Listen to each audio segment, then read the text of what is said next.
Lovers, jangan lupa like, subscribe, dan bagikan, serta klik tombol lonceng untuk mengetahui berita terupdate selanjutnya.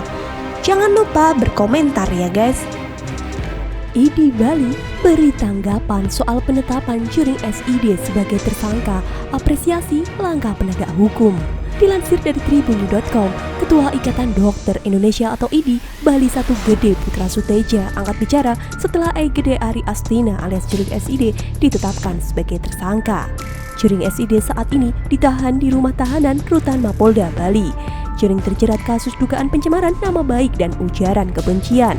Kasus ini merupakan laporan dari pihak IDI wilayah Bali yang tersinggung dengan unggahan drummer SID itu. Jering ditetapkan sebagai tersangka pada Rabu 12 Agustus 2020. Mengenai penetapan Jering sebagai tersangka, Suteja mengapresiasi langkah penegak hukum.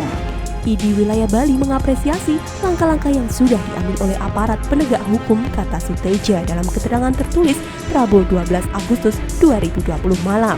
Diungkapkan Suteja, IDI Bali menghormati proses penegakan hukum yang sedang berjalan. Menurutnya, IDI wilayah Bali mendapatkan mandat dari PB IDI dan perwakilan di kota atau kabupaten seluruh provinsi Bali untuk melaporkan dugaan ujaran kebencian itu. Mereka menganggap apa yang diungkapkan Jering sebagai penghinaan, terutama yang menyebut organisasinya. Salah satu konten yang dianggap pencemaran nama baik organisasi adalah kalimat yang menyebut IDI sebagai kacung WHO. Sebelumnya, IDI Bali melaporkan Jering SID atas dugaan pencemaran nama baik dan ujaran kebencian. Laporan itu dibuat terkait kalimat dalam unggahan Jering di Instagram pribadinya @jrx_SID yang tertulis, gara-gara bangga jadi kacung WHO, IDI dan rumah sakit dengan seenaknya mewajibkan semua orang yang akan melahirkan tes COVID-19. Jering diperiksa sebagai saksi pada Kamis 6 Agustus 2020. Pengemudi drum SID itu dicecar 13 pertanyaan oleh penyidik. Pertanyaan itu seputar unggahan di akun Instagramnya pada 13 Juni dan 15 Juni 2020. Jering mengaku unggahan itu dibuat sebagai bentuk kritik terhadap IDI. Ia pun menjelaskan asal mula mengunggah tulisan tersebut. Jering juga diperiksa sebagai saksi selama 4 jam di Polda Bali pada Rabu 12 Agustus 2020. Usai diperiksa, Jering ditetapkan sebagai tersangka. Pengemudi drum Superman is Dead atau SID ini kini ditahan di Rutan Mapolda Bali selama 20 hari ke depan. Sebelum ditetapkan sebagai tersangka, Jering menjalani pemeriksaan sekitar 4 jam di Polda Bali. Setelah ditetapkan sebagai tersangka, Jering dibawa ke RS Bayangkara Denpasar untuk menjalani rapid test COVID-19. Hasilnya, Jering dinyatakan non-reaktif. Saat diantar ke Rutan Mapolda Bali, tangan Jering diborgol. Sebelum masuk ke dalam sel tahanan, pengemudi drum SID itu mengaku siap menjalani proses hukum yang berlaku.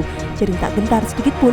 Menurutnya, unggahan tersebut wujud kritik karena menjadikan rapid test COVID-19 sebagai syarat administrasi. Kritik saya ini untuk ibu-ibu yang menjadi korban akibat dari kebijakan kewajiban rapid test, kata Jering lewat Instagram. Keterangan tertulis yang diterima Rabu 12 Agustus 2020 malam. Jering berharap tak ada lagi korban akibat kebijakan yang menjadikan rapid test COVID-19 sebagai syarat administrasi. Saya berdoa semoga tidak ada lagi ibu-ibu yang menjadi korban akibat kewajiban rapid test, ujarnya. Sebelumnya, Jering telah diperiksa sebagai saksi pada Kamis 6 Agustus 2020.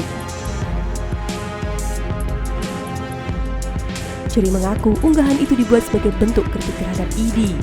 Ia pun menjelaskan asal mula mengunggah tulisan tersebut. Menurut kamu, bagaimana komentarnya, Lovers? Tulis di kolom komentar ya, gengs.